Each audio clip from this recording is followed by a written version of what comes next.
Welcome to Maker's Perspective. Today I'm going to demonstrate 4 bubbles. This is an exercise I do when I haven't blown glass for a bit, but also something that I think is a good practice for folks to understand material. For example, if you're switching base glasses or in a new studio. I'll be assisted by J.W. May. Probably the most important thing is getting a nice even gather. Taking your time, turn, make sure it's even, round, and homogeneous before you come out of the furnace. Don't rush this process. When I go over to the bench, I roll the glass that is on the moil, pushing a bit more material off the stick. At the same time, I'm letting the glass skin up. Generally, it is best not to go directly from the furnace to the marver.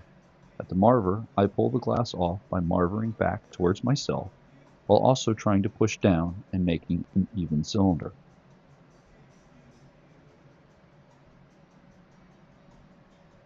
With a slight cap of air, I get a nice bubble started. 2/3 air and 1/3 of solid material at the bottom. There's also some thickness on the sides of the bubble.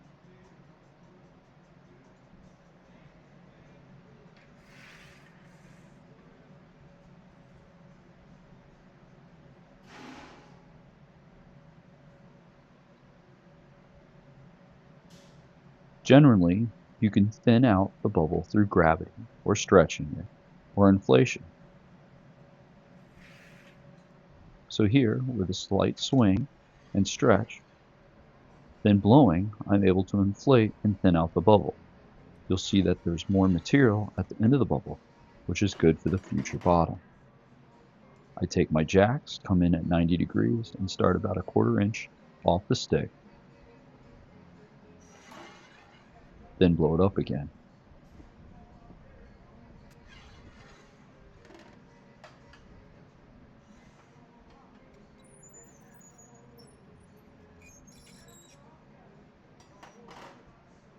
Now I go in for my reheat. I heat the whole thing.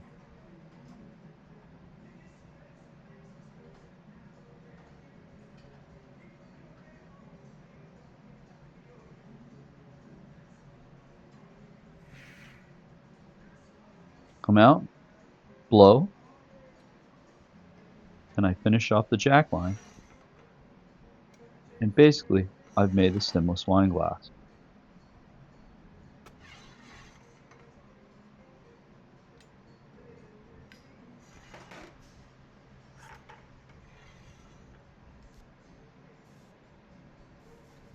That was bubble number 1.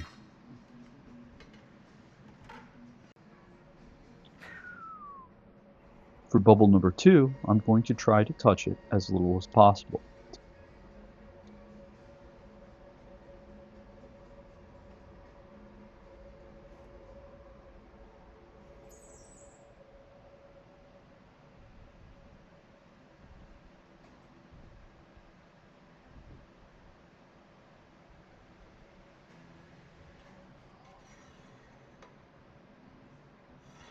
Just taking my time, letting the glass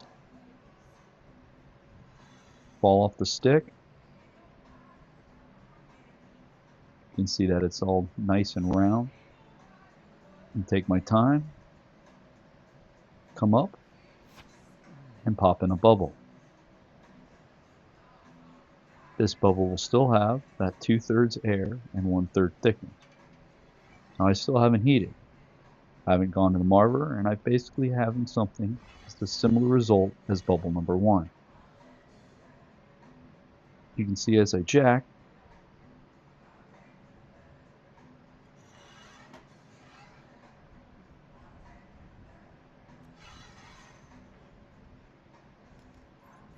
that I also will open up the blades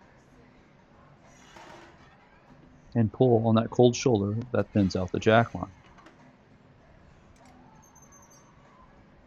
There I go again, opening up the jacks and pulling on the cold shoulder. This process is much quicker, and it all starts by taking your time with the gather. Once the gather is mastered, you'll be much more efficient than going to the marver. Here is bubble number 3.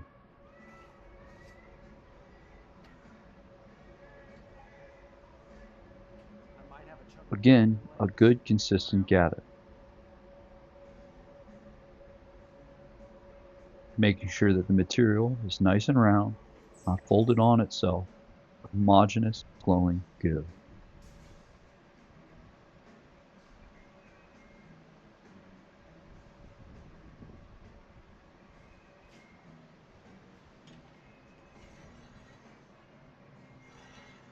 You can see I let it stretch down. If it narrows and stretches too far down, then I'll lift it up. It also lets me know how hot the material is.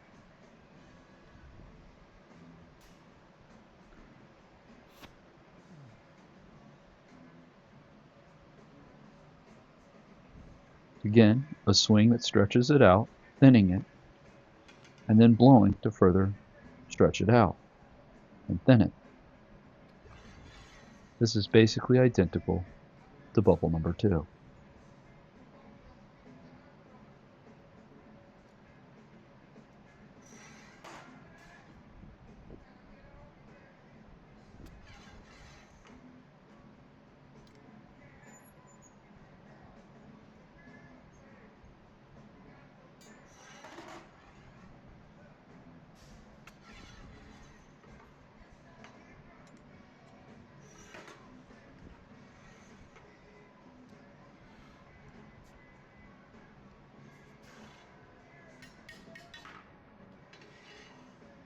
Yeah, I'm just curious. Because I should be able to just. This is our final bubble, bubble number 4. I know it goes to 1 time, Yeah. but I want to make it sure that it can go to 2 times. Yeah.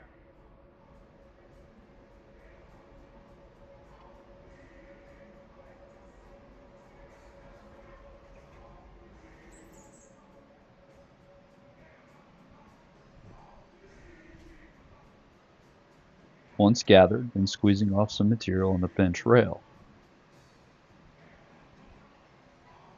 But here, again, as with bubble number 1, going to the marver and marvering the glass off the stick.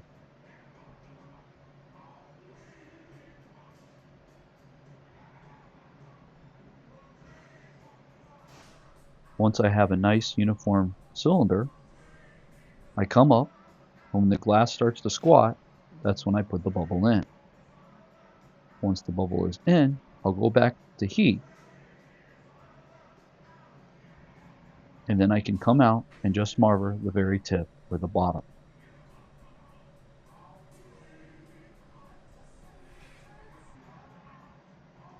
You can see that there's about 2/3 bubble and 1/3 thickness on the bottom. A little puff and back to the glory hole to heat up.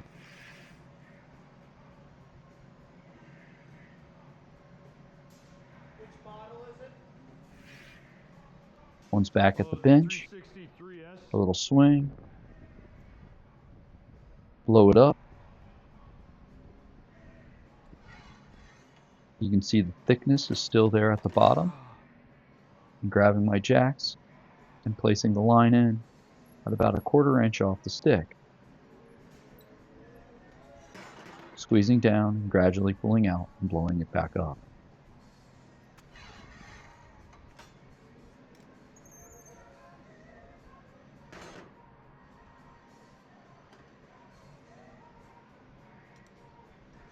Essentially, these are the ways that I start most of my bubbles for small pieces. I hope that helps, and it's something to try. Have a good day, and thanks for watching.